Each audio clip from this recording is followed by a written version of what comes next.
안녕하세요. 반갑습니다. 이웅영 강사입니다. 이제 드디어 워크북 1분 것도 기본권 파트로 들어오게 되었는데요. 88번 문제부터 보겠습니다. 기본권 주체성 인정한 거는 쉽죠. 초기 배하 인정 안 되고 태아는 인정이 되고 불법 체류 중인 외국인 인정된다. 지방자치단체는 절대 기본권의 주체가 될 수 없고 축협중앙에 인정이 된다. 그 다음에 국회 노동위원회는 국가기관의 일부이기 때문에 인정될 수 없고 직장의료보험조합은 순수한 공적단체이기 때문에 인정될 수 없다 해가지고 여러분들이 빨리 이 정도는 풀 수 있다고 생각을 해요. 89번 법률이 교섭단체를 구성하면 교섭단체가 국회의원이 20명 이상인 단체니까 좀 큰 정당이죠. 그러면 정책연구위원을 좀 보너스로 줘요. 그러면 그렇지 못한 정당을 차별할 때는 교섭단체를 구성하지 못한 조그만 정당들은 좀 서운한데 기본권을 침해받을 가능성이 있냐. 이게 기본권을 침해한다 안 한다가 아니라 가능성의 문제는 정당이 기본권의 주체가 되냐 이거예요. 네, 된다. 그래서 가능성이 있다. 근데 이제 결국 침해는 아니죠. 니은번 축협중앙에 아까 위에서 봤지만 기본권의 주체가 될 수는 있습니다. 근데 공적인 성격이 약간 기본권 행사의 제약 요소로 작용하죠. 그래서 이제 순수한 사적 단체가 있고 축협중앙에 같이 공적인 성격이 있는 그렇지만 사적 단체일 수 있을 때 국가는 공적인 성격을 가진 사적 단체에 대해서 좀 더 많은 손으로 줄 뻔했네. 더 많이 제한이 가능합니다.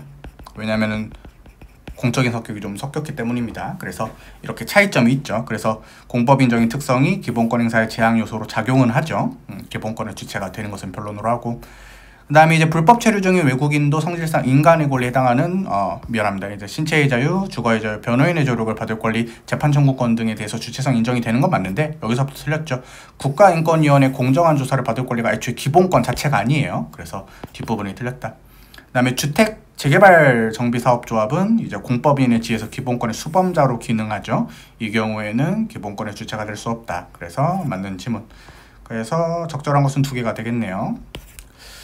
그 다음에 90번 우리 헌법은 법인의 기본권을 가지는 능력이 있는지를 명문을 규정은 두지 않지만 언론 출판에 대한 재산권 등 성질상 법인이 누릴 수 있는 기본권은 인정이 된다. 그리고 이번 지문이랑 연관성이 있죠. 인격권도 법인에게 의외로 인정이 된다. 그럼 국립서울대학교는 학생과의 관계에서는 이렇게 이제 그 파란색으로 노란색으로 이 관계에서는 이제 기본권의 수범자가 됩니다. 근데 그 국립대학교가 국가로부터 이렇게 되는 경우도 있죠. 요거를 색깔이 있나?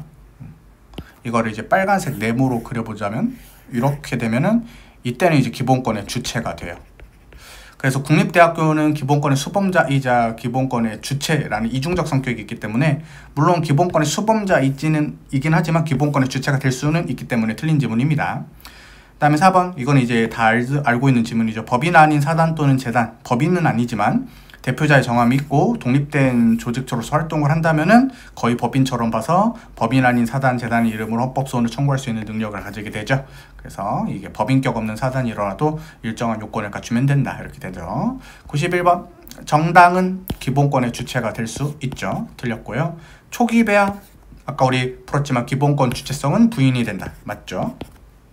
국가랑 지방자치단체는 절대 다른 공권력 주체와 관계에서 지배복종 관계가 성립될 일도 없고 그 다음에 기본권의 주체가 될 일도 없습니다. 틀렸고 공법인의 경우에는 예외적으로 기본권의 주체가 될 수 있는 가능성이 있으니까 틀렸고 대통령의 경우에는 사인의 지위도 있고 공적인 지위도 있는데 헌법기관으로서의 지위만 가지는 게 아니죠. 사적인 지위도 가지게 되죠. 그래서 지워가지고 여러분들 헷갈릴 수 있는데 사인으로서의 지위도 있고 국가기관으로서의 지위도 동시에 있는 거니까 우리가 이 사인의 지위에서는 기본권 주체성을 가진다고 볼 수 있죠. 그래서 틀렸다. 그래서 2번이 답이다. 92번 기본권 보유 능력은 민법상의 권리 능력과 일치하지 않는데요. 태아의 경우에는 기본권을 가집니다. 근데 민법상의 권리 능력은 태아는 원칙적으로 가질 수 없다고 하고 있어요. 그래서 이렇게 차이점이 있기 때문에 일치하지 않는다.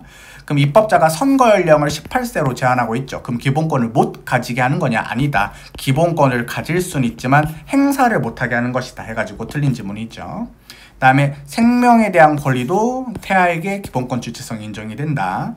그 다음에 공권력의 행사자인 국가, 지방자치단체나 기관 또는 국가조직 일부 공법인은 원칙적으로는 기본권의 주체가 될 수 없죠. 맞죠? 원칙적으로는.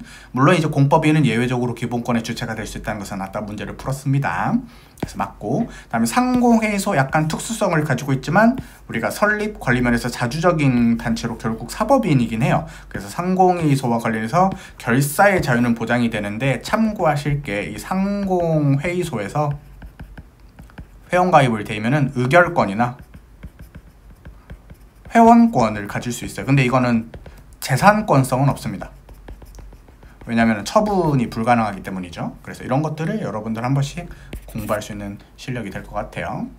자, 그럼 기본권의 주체는 기본권의 회로까지 이제 두 번에 끊어서 할 건데 마지막 문제를 한번 풀어보겠습니다. 1번 선거권이나 국민투표권. 결국 기표소에 들어가서 투표하는 건 사람이죠. 그래서 자연인에게 인정이 되는 거예요. 물론 대한민국 국민에게 인정되는 것도 포인트인데 자연인에게만 인정이 됩니다. 그러면은 비교했을 때 법인이나 단체는 선거라는 걸 할 수 없죠. 그래서 주체가 될 수 없다 맞고요.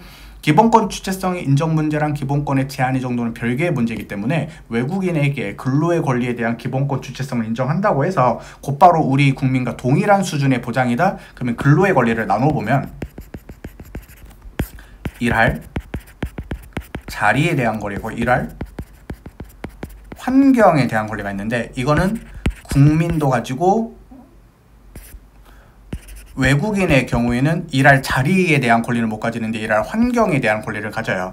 그래서 국민과 외국인이 근로의 권리 문제에 대해서는 동일한 수준으로 가지는 것은 아니다. 국민이 좀 더 많은 기본권성을 가지고 외국인은 일할 자리에 대한 권리는 못 가지기 때문에 틀렸다. 이거 그러니까 서로 동일한 수준의 보장을 하는 것은 아니다. 맞고요. 참정권은 인간의 자유라기보다는 국민의 자유인 건 맞죠. 근데 3번은 함정이 있는데 공직선거법상 외국인이 그럼 선거권이 전혀 없냐? 있긴 있다. 바로 법률상 권리로서 있긴 있다. 이런 거는 모르면 틀리는 지문이기 때문에 물어보는 포인트를 잘 알아야 돼요. 그 다음에 4번이 이 지문이죠. 근로의 권리 중 건강한 작업환경, 일에 대한 정당한 무수, 합리적인 근로조건. 그래서 최소한의 근로조건, 이게 이제 일할 환경에 대한 권리는 인정이 된다. 그 다음에 5번 학교가 보유 관리하는 정보는 국민이 국가기관에 정보 공개를 요구할 수 있죠. 근데 이게 거절당할 수도 있는 거예요. 그럼 국민 입장에서 헌법재판소를 상대로 국가기관이 내 알 권리를 침해한다 이런 식으로 주장할 수 있는데 이 국가기관의 국립대학법인인 서울대학교가 들어갈 수가 있습니다. 서울대학교. 아까 우리가 그렸지만 서울대학교는 이런 그림에서는 기본권의 주체가 아니라 기본권의 수범자의 지위에 있을 수도 있다 해서 이중적 성격을 가졌다라는 것을 항상 잊지 말아 주십시오. 좋습니다. 그럼 이제 3번이 답입니다. 자, 다음 시간에 계속 이어서 볼 수 있도록 하겠습니다. 오늘도 고생 많으셨습니다. 고맙습니다.